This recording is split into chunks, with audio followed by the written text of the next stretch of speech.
Hi guys, today I'm really excited. I got a Pioneer CT-F950, picked it up together in a stack of some other hi-fi devices I bought for $200.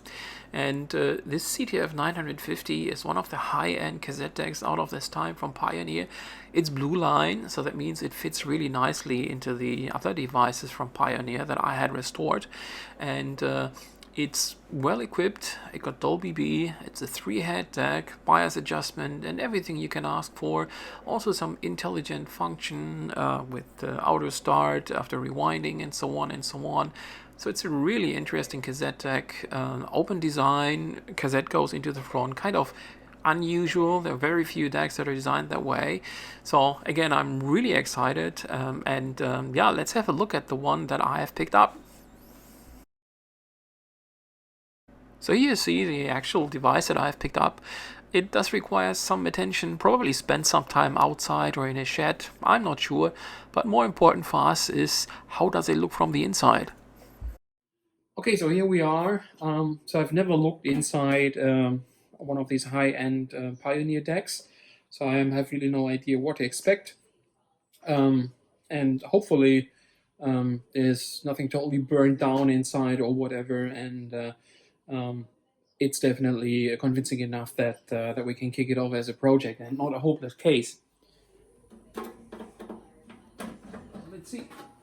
Okay, case on this side.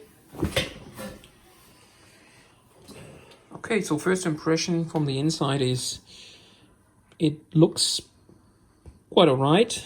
I don't see that anyone has messed with the deck before, so that is great. I don't see any huge damage inside, so I think it's just fine. There might be a small chance that we can get it going today to get a better idea of the status of the deck, so that's really great. On the other hand, I'm quite surprised. So these decks were supposed to challenge Nakamichi, and at that time, I think it was shortly after this deck came out, there was the Nakamichi ZX9. So when I compare the amount of electronics in the Nakamichi deck and the electronics that I can see here in this deck, I start to wonder where is actually everything. This is really not much. Surprises me. But well, at the end of the day, I guess it's also the transport, and when the transport is really well engineered, then still this can be a very well performing deck. At the end, it's not about the mass of parts or the amount of parts, it's about the quality of the engineering. Okay, so let's solder the power cord on it and see if we can get some live. Okay, so I managed to get that thing off. So now we have access to the wire. Comes down from here. Okay, so I will remove that and replace it with a power cable that I have flying around here, and then we should be ready to go.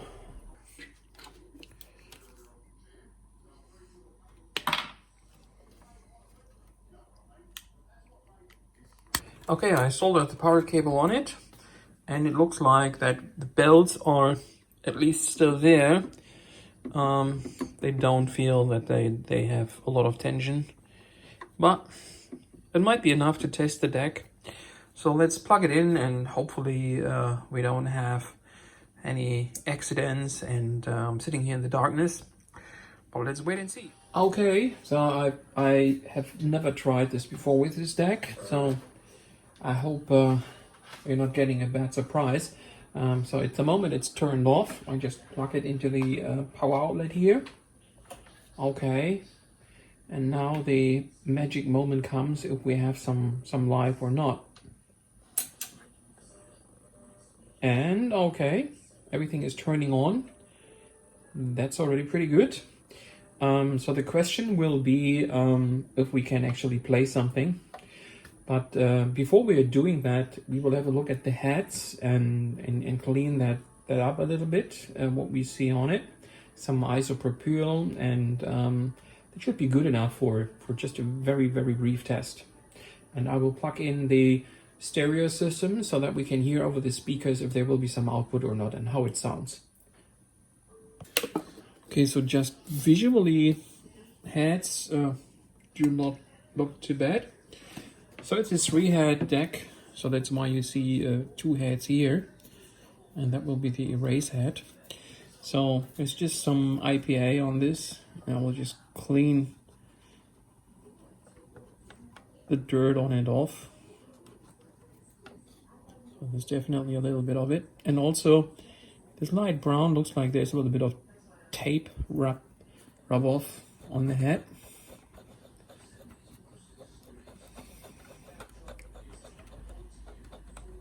Okay.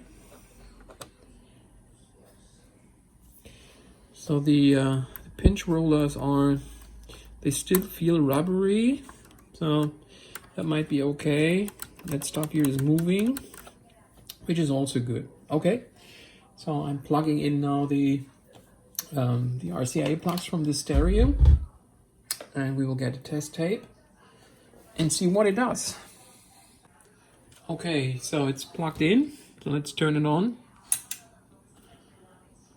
No weird noises over the stereo, that's already great, and we have to be careful that we switch it actually to tape. So also need to be lucky that this switch is actually working, otherwise we also won't hear anything. We keep Dolby noise reduction off, don't touch anything else. So that's my trusted Tracy Chapman tape. Let's plug that in. Okay, that works. And I press play and nothing happens. Okay, so it's not that easy as we thought. It's probably some micro switches not detecting that we actually place a tape into the transport, and that's why we're not getting anything. Or it could be another underlying issue. That's something we don't know, so we have to investigate. I'm gonna play around a little bit with it. Maybe I can get the mechanism to engage, and it's just something up here. Yeah.